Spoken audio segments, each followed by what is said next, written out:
Look at the picture. See the skull. Visible Frankenstein controls. The Brain Thoughts broadcasting radio. The Frankenstein earphone radio. The latest new skull reforming to contain all Frankenstein controls.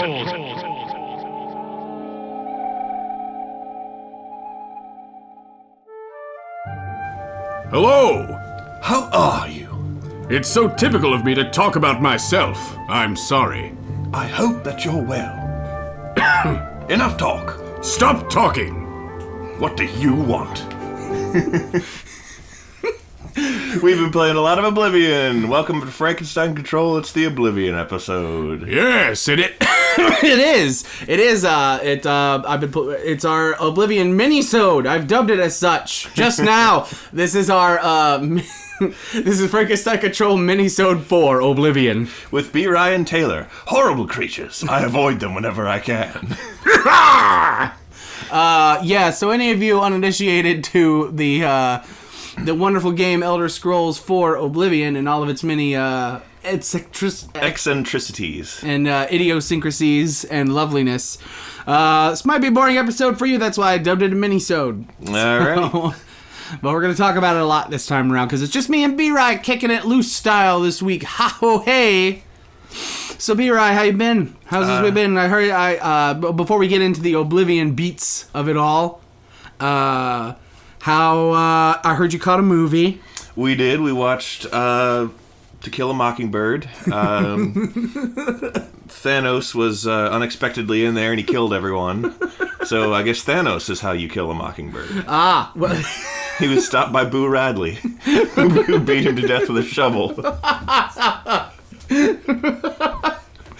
now that was the most unexpected ending of the season, I tell you. Yes. Caught a lot of folks by surprise. A lot of ups and downs in To Kill a Mockingbird. Remember when that one guy died? Super sad. Remember when that other guy died? Yeah, it's not as sad. Yeah.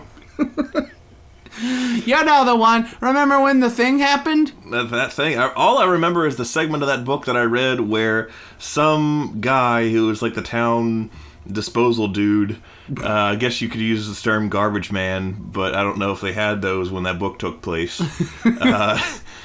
Officially. He's like lifting a dead dog on a shovel and throwing it into the back of his truck while the children look on. And that's the entirety of the scene. Speaking of... I'm sure there's some allegorical importance there, but that's all I can remember. Speaking of shoveling roadkill, I ran over a bird today. You did? I did. How do you run over something that can fly? Well, ask it. It was just like in the road with his friend, and then both of them were like, "Oh, dude, what's that?" As they see my blue rushing vehicle towards them, and one of the birds goes, "Oh shit!" and flies off. The other bird just stayed there. Like, he made like at the very last second, he made like this half-hearted, like, kind of like hop. Like that was gonna fucking help.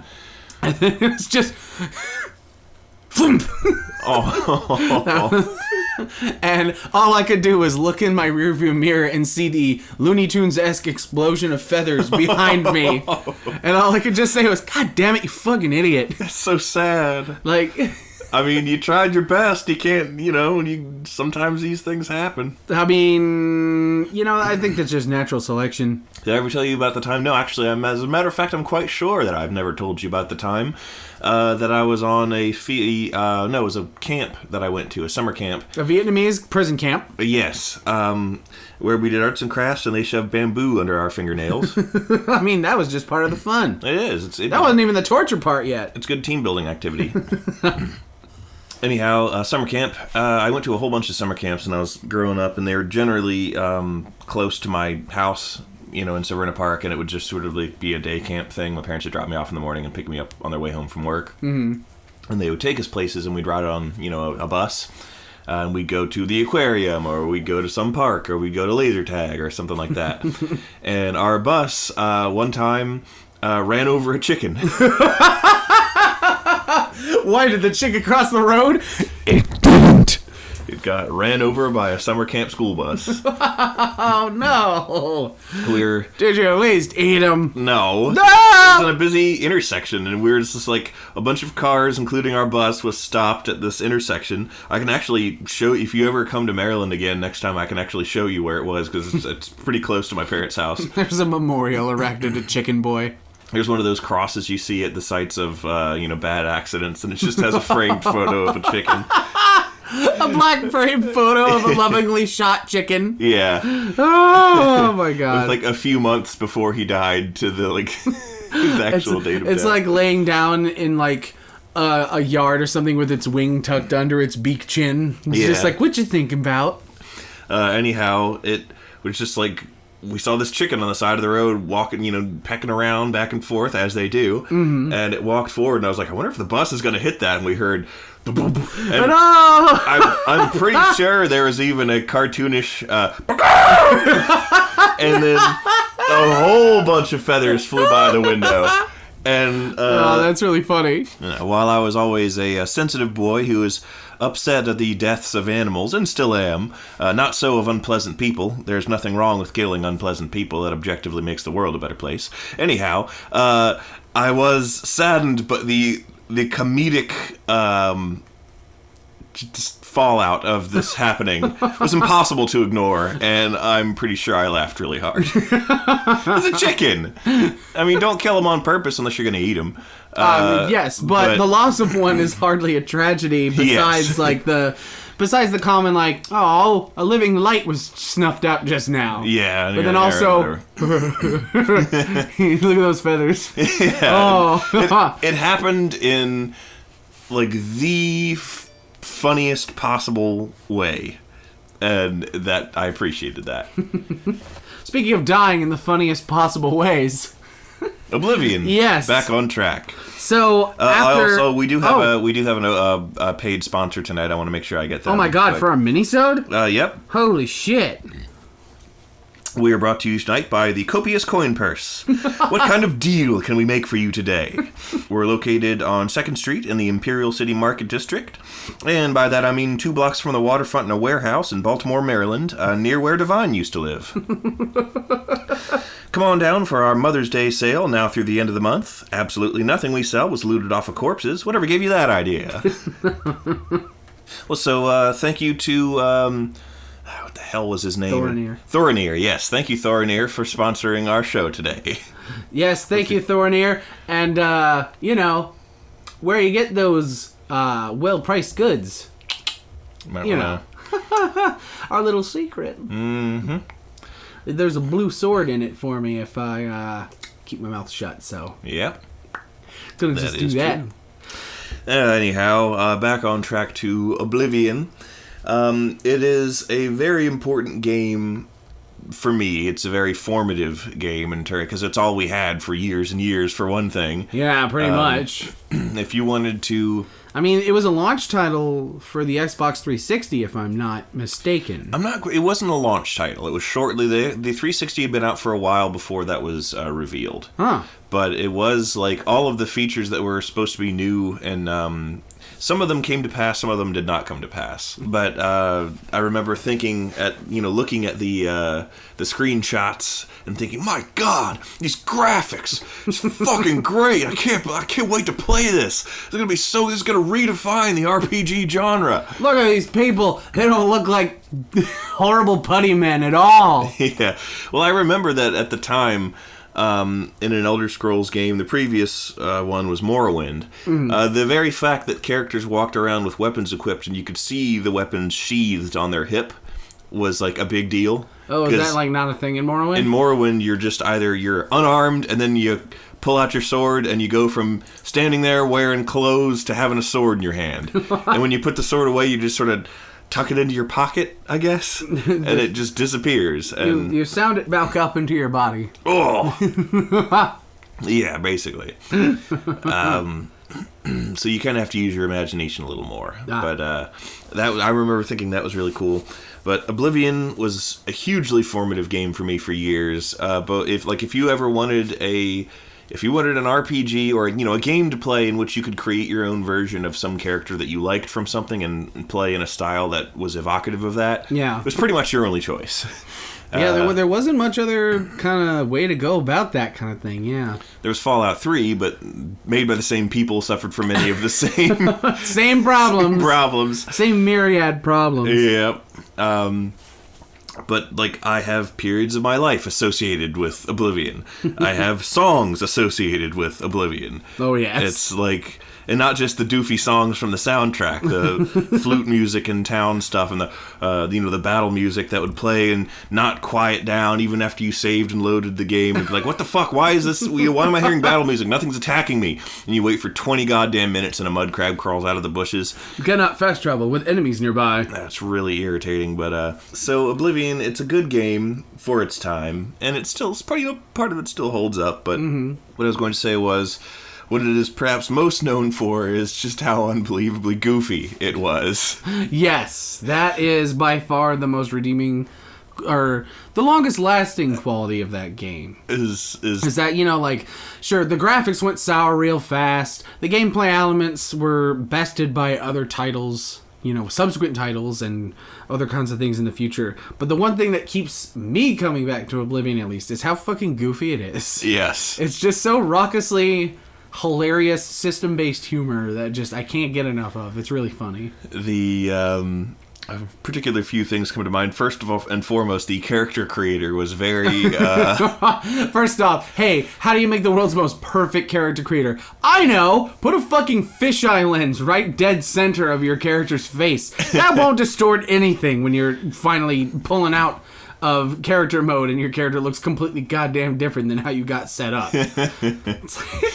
I had to learn over many, many hundreds of hours of playing that game how to perfect my character creation game at that, and how to counteract all of the. It's almost like you have to do things in the extreme because what you're seeing is 4 degrees off of accurate. Exactly. And it's I learned that over the years to the point where I would make someone look completely ridiculous and the character creator X's out and they look fine. And it looks really good. I'm like, good job, B-Rye. Yeah, pat myself on the back when 90% of the time you're like, oh man, this character looks great. Actually kind of attractive, which is an accomplishment in this shitty engine. And you pull out and your character looks like a bloated sea anemone with features. Yep.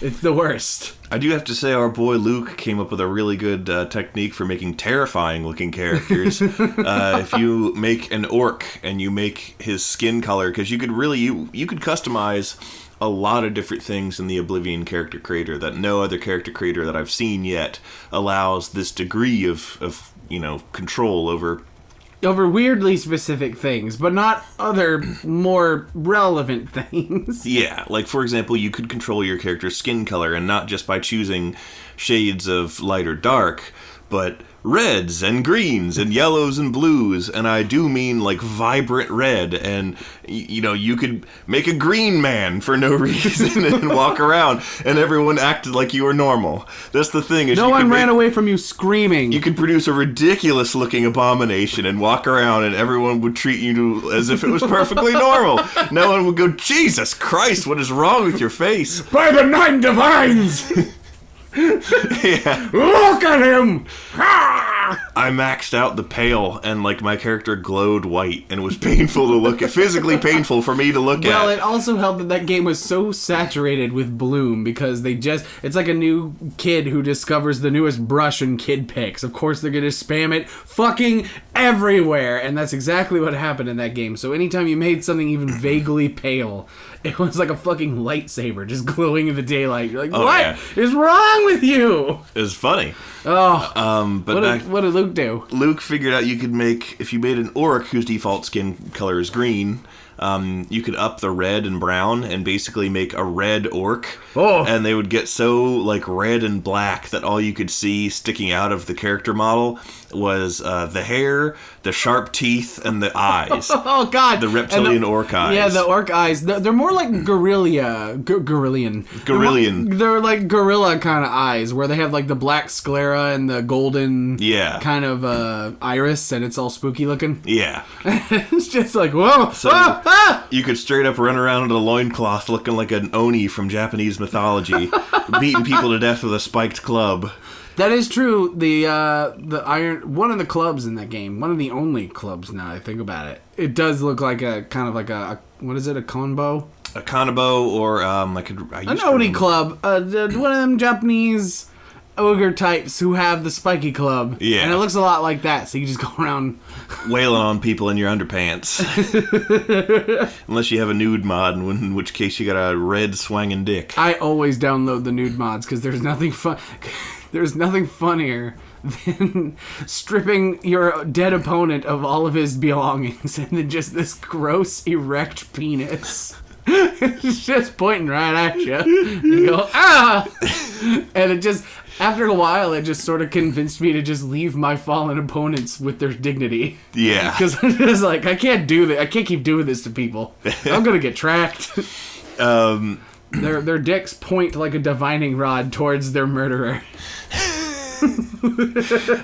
Before we delve too deep into minutia people might not find entertaining, we should talk about some goofier happenings that we personally witnessed in that game. Oh, okay. For example, I'm immediately drawn to a memory of a time I was playing Oblivion with friend of the show, FPM, in our community college days. In Skyrim, there is, of course, a spell that allows you to reanimate the dead.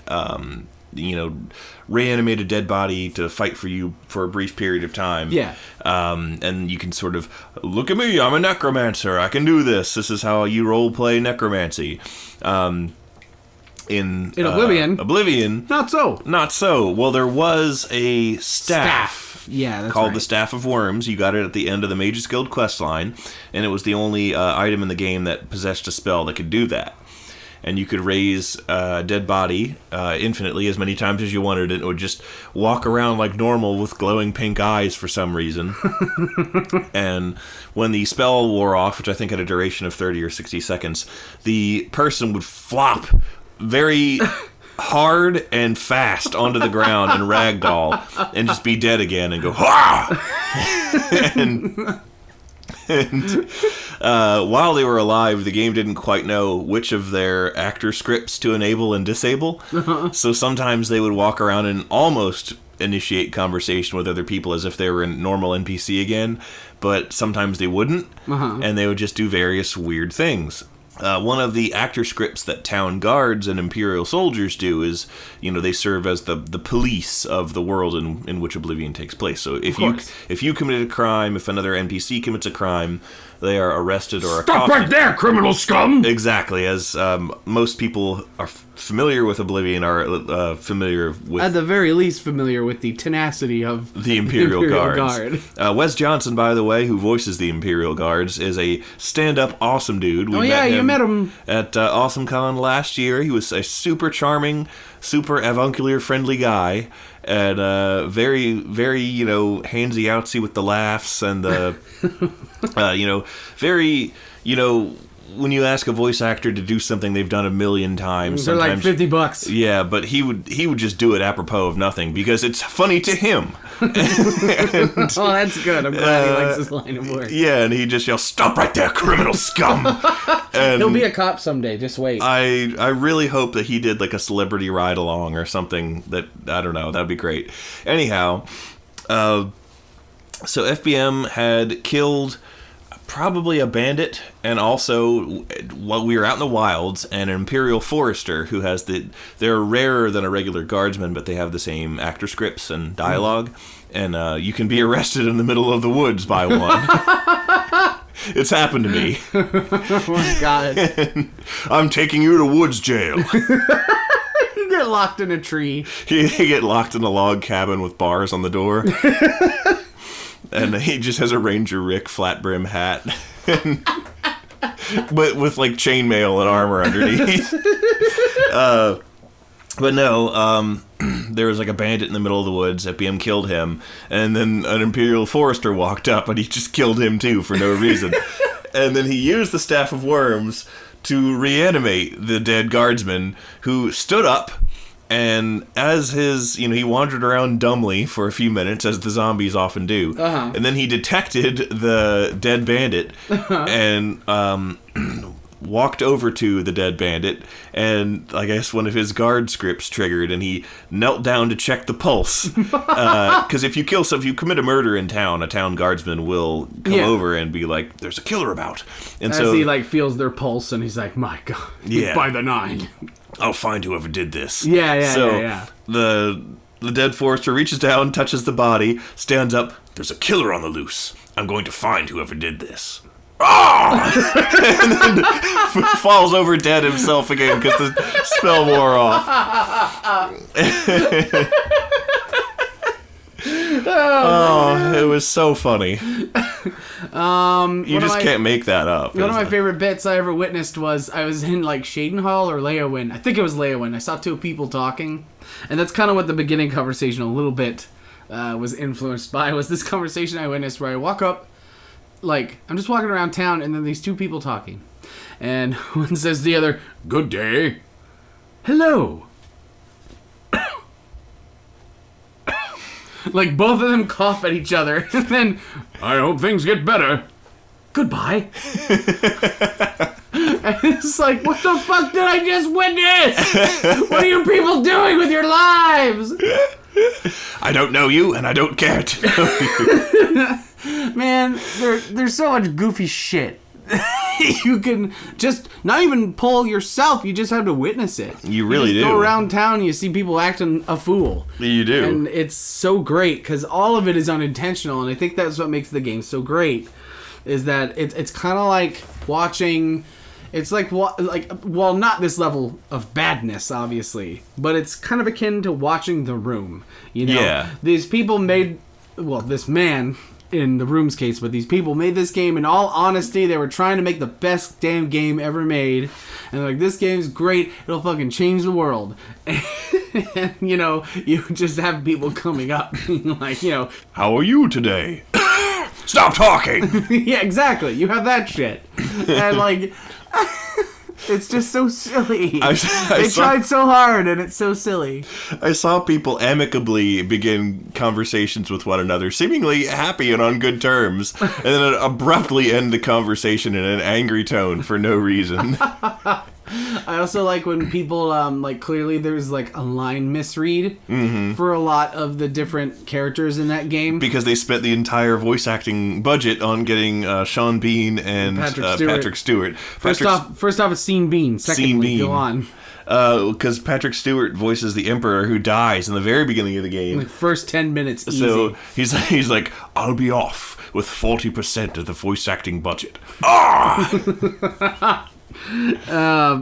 Oh yeah, there's a line misread that always gets me where, some of the voice actors got it. They seem to have got the motivation with it, where a character will turn to you and go, "It's you, hi," but a lot of the other different voice actors will be like, "It's you, hi," and they're smiling at you. Yeah. You're like, "The fuck is wrong with you? Who's spitting your bean curd? Who's spitting your mug of miscellaneous liquid that you drink over and over again while sitting in a corner?" Yeah. Because that's how you eat breakfast. Yeah. I also wanted to make a mod where your character is, like, knocked out and then transported to a different place, like Dead Money style, where, a lot of your equipment is gone, except none of your equipment is gone, except for your shoes.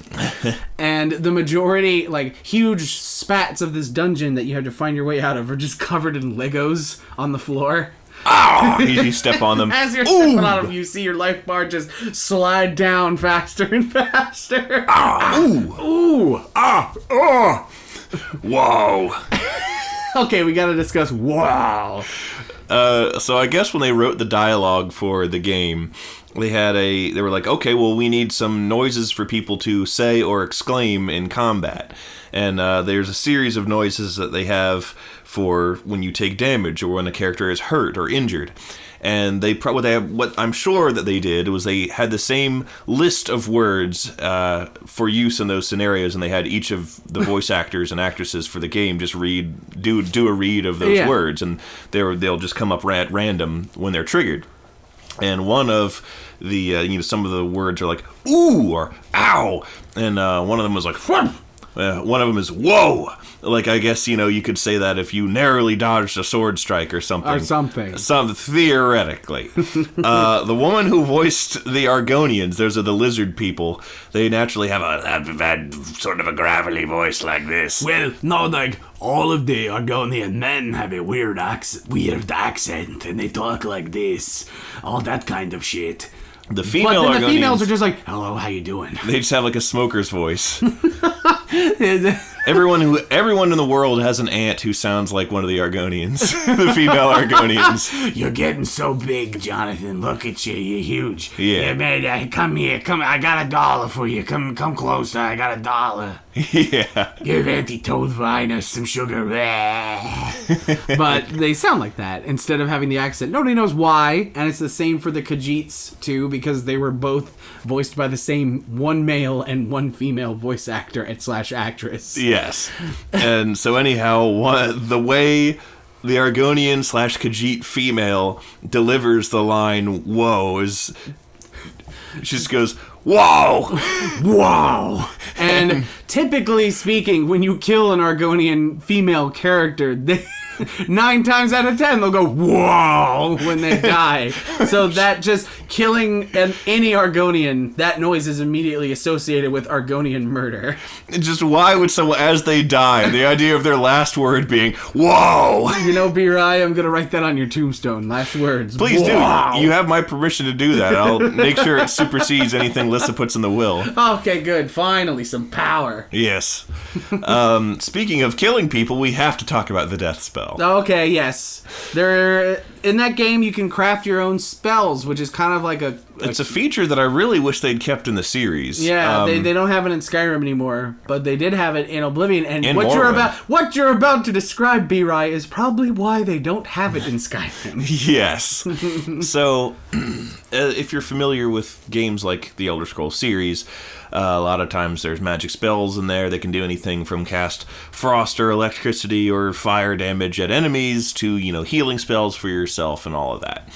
In Skyrim, if you're familiar with that one, there's obviously a bunch of spells that do a set amount of damage or a set amount of health back to you when you heal, or a set amount of alteration protection. Yeah. In Morrowind and Oblivion, you could actually craft your own spells at Mages Guild halls. Yeah. So if you had any given effect, if you had a spell that did any given effect that you wanted, you first would have to obtain any spell that was capable of having that effect. Then you could make your own version of it. Mm-hmm. So if you want to make your own shock spell, that you would have to already obtain just a low-level shock damage spell, and then you could craft your own to do however much damage that you wanted it to do. Yeah. If your character had the requisite magic. Yeah, necessary stuff. Like Yeah. adding features to a spell added to its magicka cost. Or skill level required. Or skill level required, yeah. That was pretty cool. I liked it. But there was a particular spell effect that they've actually even taken this spell effect as not in Skyrim. In Skyrim, when you do destruction magic, you can only do electricity, frost, or fire. Unless you're a vampire. Yes. Vampires have an ability in Skyrim called Absorb Health. And Absorb Health and Damage Health were effects in Morrowind and Oblivion. And basically these sort of red glowing rays or balls or of energy, we would fire Destructo Disc style, at somebody, and it would, through some undefined manner, it would injure them and could kill them. And it's cutting out all that elemental bullshit. I just sent pain at you. yeah, sort of like Sectum Sepra or Avada Kedavra in the Harry Potter. Yeah. Pretty much it's just pure kill energy. Just straight up attacking your life force itself. I'm firing the anti-life equation at you. And their spells that did these effects were very easy to come by. One of them can be equipped right at the start of the game. If you go to the Mages Guild in Skingrad, you can buy a spell called Minor Wound, and it's a low-level... I need to go to Skingrad. Yep, it's a low-level damage health spell. You buy it from an Argonian lady named Druja, and she says, "Hey, kid, want to buy a spell?" And once you had that, you could make a spell, and you could specify how much health it, damages people for. Yes. Well, here's a fun thing that B-Rai learned. There are certain ways one can bend the rules a little bit. Certain little, I guess it's over. I won't call it a glitch. It's more like oversight exploiture. Yeah. So when you have spells in that game, I guess the designers just automatically assumed that the second you were able to create/use any kind of useful spell, you'd make it a on-target spell, because there's no point in having a damn touch spell. Yeah. Why would you do that when you can hit a dude with a lightning bolt across the room? Why would you walk up to him and do it? Well, guess what? Having a touch spell dramatically reduces, what was it, the magicka required or the spellcasting level required? Both, but also you can actually at level 1 with very low skill, you can make an on-target version of it too. Basically, really? If you make a version of the damage health or drain health spell, you can... For some reason, that effect doesn't cost a lot of magicka to cast if you only have the duration of the spell be very short. So, no way! So, you can do...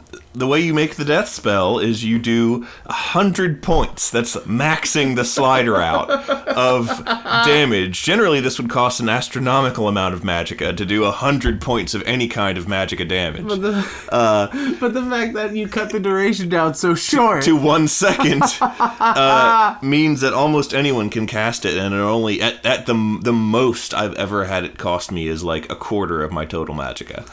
And then you have this spell that, because of the way it functions, nothing in the game can sustain taking 100 points of magicka damage in 1 second. So it's a one-hitter quitter for every single enemy and person in the game, and it just wastes people. And especially if you start the game at level 1 and you choose the birth signs and classes that give you just a lot of magicka to start with, it costs absolutely nothing to cast this spell. I've seen my spell... my magicka sort of naturally regenerating faster than the death spell is capable of depleting it. No way! At a level 1, you can walk around wearing the starter just got out of jail clothes at level 1 with no weapons. Or if you're if you're a red orc, you're just your underpants. Yeah, and just murder everyone in the Imperial City and just cut down fully armed and armored guards who run at you to try and take you down, and you just bam, one hit and they're dead. You just straight up Full Metal Alchemist, you scar their asses. That's the way I always... You Kimberly their asses. Pretty much. That's exactly how I picture the mechanism of action working for that spell, is just blowing someone's brain up inside their head, because it's the only thing that could kill people that quickly in real life. But it will kill people, it will kill characters so quickly that the game doesn't disable all of their scripts as being alive yet. Wow. So I've killed people and then murdered someone else nearby to have a dead body go, "Assault! Assault! By the Nine Divines, murder!" They die. You attack someone else. Ooh, and then you just hear, "Someone's been murdered!" Yes, you did that. These are things that have definitely happened to me. I'll find whoever did this, as he's dead. Yes. So if you have Oblivion and haven't played it in a while and have never made this particular spell, and you're thinking, oh man, I gotta fire that shit up again just in order to do that, I'd highly recommend it, because it's extremely funny. I thought you were gonna have like a word of caution, like, well, there's one caveat. No, there's no caveat. It's fun as hell. And I once made a character specifically to depopulate the world. Oh my god! I murdered everyone in the game who was killable. Obviously, certain characters they go unconscious when their health depletes because they're quest related. And they're of the half that wasn't randomly chosen. Yes, and we're not going to explain that. We're not It's fun to kill a mockingbird. Yes. But yes, Morrowind would let you kill quest important characters. Everyone, there was no essential characters. You could kill everyone. However, just ruin your game forever. Yeah, and a note would pop up on screen saying, "You done fucked up. The death of this character severs the thread of prophecy. Reload a previous game or persist in the doomed world you have created." Whoa, Jesus! So that's some fucking... That would be the game's way of saying, like, you fucked up quest. Shit. Yeah, you fucked up quest lines. If you don't care about that and just want to dick around and have fun, keep going. That's some Dave But Strider shit. if you have any intention of using this character to play the game itself and like go through the quest lines, you're going to need to reload. That's some Marty McFly shit. Oblivion tackled this issue by having characters that were quest important. Once their health is depleted all the way, they go unconscious for a period of time. They fall down and then they get back up. And you know what? Let me just add this little thing here. Much to my chagrin, that trend has only continued and intensified with each subsequent Bethesda game. Yeah. To the point where you get to Fallout 4 and just everybody fucking stays alive, no matter how many mini nukes you fire right in their fucking dick. Mm-hmm. And they just crawl around like an idiot for a while, and you go, man, nobody here is dead. You're telling me I have free will. Part of that free will should include being able to be evil and murderous, and you're taking that path away from me. I understand why they did it, because Bethesda games are a little accident prone, shall we say. So it makes sense, like, I remember the world itself would kill people. Yeah, I remember a few times the world itself would just off somebody through no input of my own, and just a whole quest gets fucked up because somebody died or just isn't showing up. Yeah. Oh, God. So it makes sense that they would be like, well, we just have all the important people live no matter what, so nobody gets dicked over and everyone has a good time and it's fine. Yeah. Instead of just solving how about you fucking solve the problem of why do people die randomly and ruin the game? Or if meet us in the middle and have the option to turn that off with the understanding, perhaps in a text box come up on the screen saying like, all right, if you select this, you might not be able to complete some quest lines. Yeah. Just, know that and, have fun. Know that, Nick Valentine might not show up ever again. Mm-hmm. Just letting you know. Mm-hmm. Nick Valentine is a popular Oblivion character. I just imagine him in like... He's a Dwemer automaton. That's what he is. Clockwork City, kid. The fuck with this Dima shit. He's a dang construct of the Dwesmer.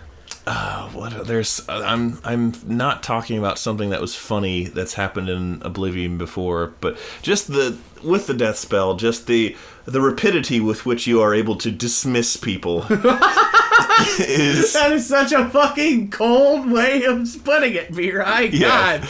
It's just funny. It's so concerning. You see just an Imperial. There's something brutally hysterical about seeing a scowling-faced Imperial Guard running at your character, and right as they're about to arrest you, you just bam! Ah! He's just dead forever. He's like right in the middle of his goofy spin. Ooh! Yeah. Oh no! And now I remember what I was going to tell you. So the character I made to depopulate the world, I basically went to every city systematically and murdered everyone who wasn't essential. Oh God! And I think I had killed 1,400 people or something. Jesus, B-Right, what the fuck? And then the guards are all killable, however they respawn. Oh. So sometimes it would be that I'd come back to a city and the only people alive there would be the guards because they'd subsequently respawned since I had left the town. And finally I decided after so many instances to just allow them to arrest me. Uh-huh. And I divided the number of days jailed after it finally let me out. The days jailed was an impossibly high number. Like what? I divided that by 365, and I had been in jail for 10 years. That's not high at all! You murdered 1,400 people! Well, it's in video game time, if you think about that. Considering that if you murder someone regularly, I think you go to jail for a week. That is true. But the laws in Bethesda games tend to be a bit skewed. Because the game wouldn't be playable if your game ended when you got arrested for a major crime. It fucking happens in Fallout 4. Hell yeah. Happens just fine. Of course, their solution to it is just any bad thing you do is just instantly punished by everyone trying to kill you. Yeah, you've made by accidentally hitting A over a cup, the entire town of Diamond City is hostile towards you. All of Diamond City wants to kill your ass. You're the cup-face killer for all they know. Get him! Nick leads the charge with the torch. He's a motherfucker. He stole my plastic cup. Yeah. Get him. Ice his ass. Let's see, I feel like there's something that I haven't quite covered yet with how goofy Oblivion is. Boy, it's You could probably put Goofy in Oblivion. You There's a mod could. probably for it. Oh, we didn't even talk about mods yet. So Oh, man. I have a mod that I have to say, I do want to talk about it for a minute. It is called Children of Oblivion. Sorry, I found something interesting. You found a piece of garbage that is distracting to a child, and you have used it to, ruin the flow of our podcast. I'll sing you the song of my people. We have to remove Beer eye! Don't smack things out of my hand, it's impolite. You need things taken away from you sometimes. There was a time when FBM came up to me after class in high school, and he had some, cheap, weird little toy. I forget what it was. It wasn't anything. I wouldn't have casually disposed of an actually cool thing. Or really any toy, because I feel like part of me was still a child and was like, all toys deserve homes. But it was something dumb. I don't remember what it was. It was probably something that was ultimately disposable. And he's like, yeah, Don, our buddy Don. He's like, Don got this, and it was too much power to allow him to have. He was abusing it. He was playing with it, and it was annoying me, so I had to take it away, and I need you to dispose of it for me. And we were walking through the parking lot because school was letting out, and we walked past the school bus, and I chucked it up the tailpipe of the school bus. And he goes, B-Rye! And I said, what? He goes, you just killed all those people! And I said, and he goes, no, disclosure. No bus blew up. No, it was probably not in there very well, and as soon as the bus started driving, it probably just rattled and fell out. Yeah, that is what I will believe. Yes. No consequences ever came of it, and everyone was fine. There you go. An entire bus full of people was unconscious. Like that. Okay, yes. I get it. I get you. But children, so, speaking of killing children, the Elder Scrolls games up until Skyrim never had children as NPCs. Oh, yeah, that's right, yeah. With the idea being, a lot of open world games that give you freedom of choice, including that, to be murderous and destructive, have just omitted children from the game. Like Grand Theft Auto. Like Grand Theft Auto, exactly. Because they specifically don't want to create a game in which you can kill children and, be on the nightly news as game creators make game where you can commit child murder. Yeah. And, no one wants to open that can of worms. Nobody wants to open that can of Alex Jones worms. Yes. And despite the fact that there was a Star Wars game, Star Wars Episode 1, The Phantom Menace for PC, released in the year of our Lord 1999, that I played the shit out of as a kid, you could straight up kill NPCs, including children. You could kill children in that game. Oh. And I was like, how has no one... It was a T-rated game. It was a T-rated game. That's the thing. T-rated for too many children here. Kill them. If you committed murder, sometimes you couldn't finish the level because you'd get back to Obi-Wan or whatever. You generally played as, what's his name? Qui-Gon Jinn. Qui-Gon Jinn or Obi-Wan, or you'd get back to Qui-Gon if you were playing as Obi-Wan to, turn the mission in or whatever, basically. And the rare bonus level where you play as Jar Jar Binks surfing a dolphin. Yes, and he'd be like, you've strayed far from the path of the Jedi, we're non-violent or whatever, and you couldn't finish the mission. So it's like... You become a skiff. You couldn't do it without consequence, but you could do it. Kill just anyone in the street. And that included children. And I was walking around Mos Espa, and this little shitty kid comes up to me, and he's like, ew, mister, you smell like bantha poodoo. So I was just like... And they were like, stop right there, criminal scum! Yep, and then your character spent the next 3 seconds flailing your lightsaber back and forth with the same paintbrush swipey motion. Yeah. Going, ha! Yo! Ha! Ooh! And then you kill the kid and they went, wow! Yes. No, actually the kid died, clutching his chest, dropped to his knees, and fell face down in the sand. Scripted deaths And before the age of the... ragdoll physics. Yeah. And the body stayed there. And they didn't delete. You could come back, and there's this dead kid in the street that I murdered. Is there bantha flies now, buzzing around him? But I was like, how? First off, I was like, there's a game that I'm playing as a kid, and I just murdered another kid. How are all these open world games getting in trouble for killing kids? But look at this game! I just murdered Turdsworth the street urchin Yeah. for nothing at all. I didn't even get paid for it. His ass is dead. I ain't heard no hide nor hair. Exactly, and like no one ever took them to task for it. No one even cares about the existence of that game, first and foremost. I was probably one of 4 people who bought it and owned it.